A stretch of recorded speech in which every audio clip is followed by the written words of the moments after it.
lên from Bhavyapara.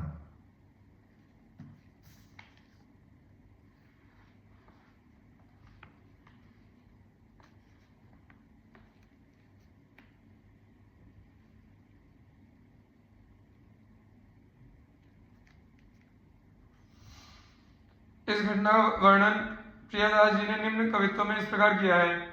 किंदु Billu ग्राम तामे भय कविराज राज भर्यो रसराज हिये मन मन चाखिए दिन दिन प्रतिरूप रूप तर जाई रहे गहे एक गुदरी कमंडल को राखिए कही देव विप्रसुता जगन्नाथ देव जुको भयो जब समय चलो दैन प्रभु भाकिए रसिक जय देव नाम मेरोई स्वरूप ताही देवो तत्काल अहो मेरी कही साखिए चलो द्विज तहाँ जहाँ बैठे कवि राज राज अहो महाराज मेरी सुता यह लीजिए कीजिए विचार अधिकार विस्तार जाके ताही को निहारी सुकुमारी यह दीजिए जगन्नाथ देव जो की आज्ञा प्रतिपाल करो ढरो मति धरो ये ना तो दोष बीजिए उनको हजार सोहे हमको पहाड़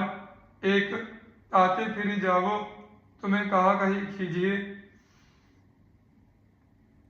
सुता सो कहते तुम बैठे रहो याही ठौर आज्ञा सिर मोर मुपे नाही जाति टारी है चल्यो अन खाई समझाई हारे बातनी सो मन तुम समझ कहा कीजिए सोच भारी है बोले द्विज बाल की सो आप ही विचार करो धरो ही ये ज्ञान मुपे जात न संभारी है बोली करे जोरी मेरो जोर न चलत कछु चाहो सोई हो यह वारी फेरी डारी है जानी जब भई तिया कियो प्रभु जोर मुपे तो पे एक झोपड़ी की छाया कर लीजिए भई तब छाया श्याम सेवा पधारई लई नहीं एक पोथी में बनाऊं मन कीजिए भयो जू प्रगट गीत सरस गोविंद जू को मान में प्रसंग शीस मंडन सो दीजिए वही एक पद मुख निगसत सोच पर्यो धर्यो कैसे जात लाल लिखो मत लीजिए। गीत गोविंद की महिमा। जगन्नाथ धाम का राजा पंडित था। उसने भी पुस्तक बनाई और उसका गीत गोविंद नाम रखा। उसमें भी श्री कृष्ण चरित्रों का वर्णन था। राजा ने ब्राह्मणों को बुलाकर कहा कि यही गीत गोविंद है, इसकी प्रतिलिपियां करके पढ़िए और देश देशांतरों में प्रचार कीजिए। इस बात को सुनकर विद्वान ब्राह्मणों ने असली गीत गोविंद को खोलकर दिखा दिया और मुस्कुराकर बोले कि यह तो कोई नई दूसरी पुस्तक है, गीत गोविंद नहीं है। राजा का तथा राजभक्त विद्वानों का आग्रह था कि यही गीत गोविंद है। इससे लोगों की बुद्धि भ्रमित हो गई। कौन सी पुस्तक असली है, यह निर्णय करने के लिए दोनों पुस्तकें श्री जगन्नाथ देव जी के मंदिर में रखी गई। बाद में जब पट खोले गए तो देखा गया कि जगन्नाथ जी ने राजा की पुस्तक को दूर फेंक दिया है और श्री जयदेव कविकृत गीत गोविंद को अपनी छाती से लगा लिया है। इस दृश्य को देखकर राजा अत्यंत लज्जित हुआ। अपनी पुस्तक का अपमान जानकर बड़े भारी शोक में पड़ गया और निश्चय किया कि अब मैं समुद्र डूबकर मर जाऊंगा। जब राजा डूबने जा रहा था तो उस समय प्रभु ने दर्शन देकर आज्ञा दी कि तू समुद्र मत डूब। श्री जयदेव कविकृत गीत गोविंद जैसा दूसरा ग्रंथ नहीं हो सकता है, इसलिए तुम्हारा शरीर त्याग करना वृथा है। अब तुम ऐसा करो कि गीत गोविंद के 12 सर्गों में अपने 12 श्लोक मिलाकर लिख दो। इस प्रकार तुम्हारे 12 श्लोक उसके साथ प्रचलित हो जाएंगे, जिसकी प्रसिद्धि 3 लोगों में फैल जाएगी।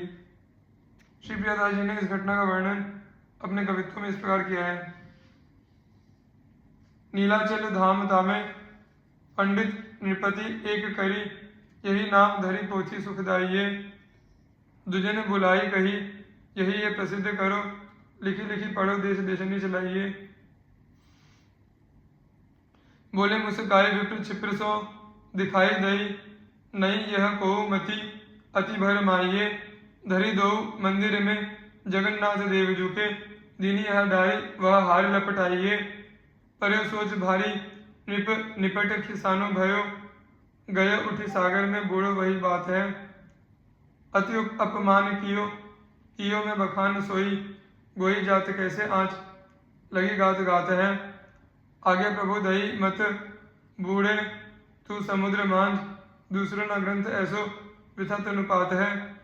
द्वादश सुश्लोक लिखी दीजे सर्ग द्वादश में, ताहि संग चले जाकी ख्याति पात पात है। एक बार एक माली की लड़की बैंगन के खेत में बैंगन तोड़ते समय गीत गोविंद के 5वें सर्ग की धीर समीरे यमुना तीरे वसती बने वनमाली इस अष्टपदी को गा रही थी। उस मधुर गान को सुनने के लिए श्री जगन्नाथ जी, जो उस समय अपने श्रीअंग पर महीन एवं ढीली पोशाक धारण किए हुए थे, उसके पीछे पीछे डोलने लगे। प्रेमवश विस्तृत होकर लड़की के पीछे पीछे घूमने से कांटों में उलझकर श्री जगन्नाथ जी के वस्त्र फट गए। उस लड़की के गान बंद करने पर आप मंदिर में पधारे। फटे वस्त्रों को देखकर पुरी के राजा ने आश्चर्यचकित होकर पुजारी से पूछा, अरे यह क्या हुआ, ठाकुर जी के वस्त्र कैसे फट गए। पुजारी ने कहा कि हमें तो कुछ भी मालूम नहीं है। तब स्वयं ठाकुर जी ने ही सब बात बता दी। राजा ने प्रभु की रुचि जानकर पालकी भेजी, उसने बिठाकर उस लड़की को बुलाया। उसने आकर ठाकुर जी के सामने नृत्य करते हुए उसी अष्टपदी को गाकर सुनाया। प्रभु अत्यंत प्रसन्न हुए। तब से राजा ने मंदिर में नित्य गीत गोविंद गान की व्यवस्था की।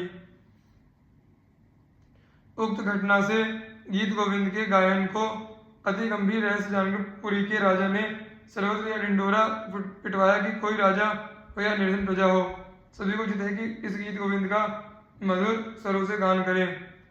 उस समय ऐसी भावना रखें कि प्रिया प्रियतम श्री राधा श्याम सुंदर समीप विराज कर श्रवण कर रहे हैं।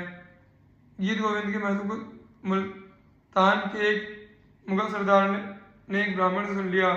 उसने घोषित रीति के अनुसार गान करने का निश्चय करके अष्टपदियों को कंठस्थ कर लिया।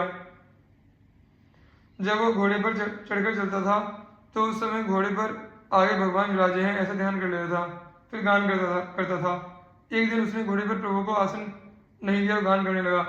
फिर क्या देखा कि मार्ग में घोड़े के आगे आगे मेरी और मुख्य हुए श्याम सुंदर पीछे को चलते हैं और गान सुन रहे हैं।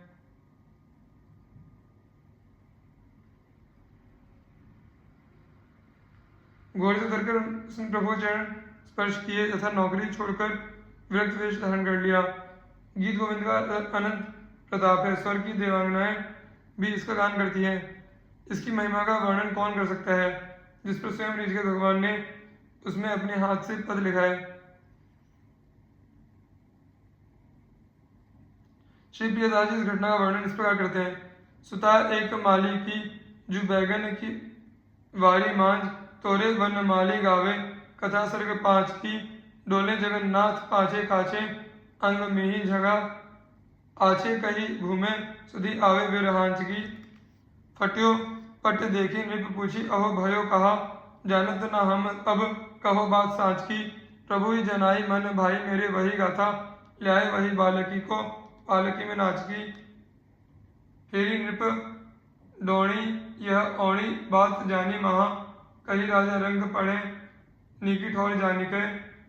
अक्षर मधुर और मधुर सरणी हिस्सों, गावे जब लाल प्यारी डिग हिले आनी के। सुनी यह रीति एक मुगल ने धारी लई, अड़े चढ़े घोड़े आगे श्याम रूप ठानी के। पोथी को प्रताप स्वर्ग गावत हैं देव बधु, आप ही जो रिजी लिखे जिन कर आनी के।